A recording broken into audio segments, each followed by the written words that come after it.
proyecto es un proyecto europeo, un proyecto LIFE, en el cual lo que intentamos es, a partir de 3 ambientes de humedales, pero en este caso humedales artificiales, gestionarlos de una forma conjunta para obtener mejoras en la calidad de las aguas, en este caso de la albufera, mejoras en la biodiversidad y en creación de hábitats en estos espacios.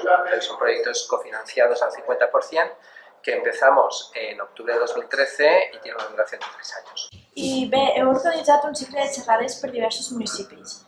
Quina importància té per al poder sollana este tipus d'informació?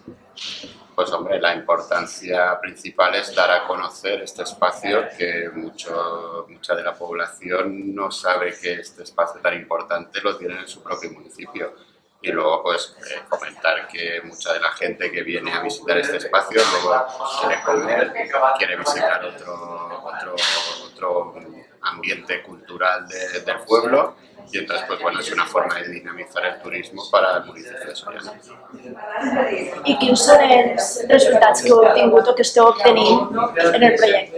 Sí, bueno, los resultados de momento son bastante interesantes. Llevamos un año de control de todos los procesos y ya hemos observado pues, mejoras evidentes en la calidad de las aguas que estamos tratando. Estamos cogiendo aguas de la albufera y las estamos devolviendo con una calidad mucho mejor, tanto en los aspectos de sustancias contaminantes como en microorganismos que se encuentran en ellas.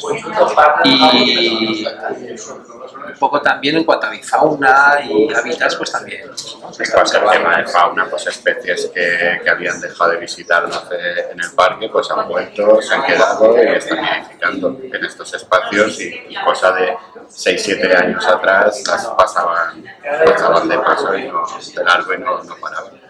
Sí, de hecho, estos son como pequeñas áreas de servicio, sobre todo para las aves migratorias. Ese es un símil que emplean mucho los biólogos, ¿no? Son pequeñas áreas de servicio donde las aves llegan, repostan y siguen. Antes no paraban, y eso enriquece todo el sistema.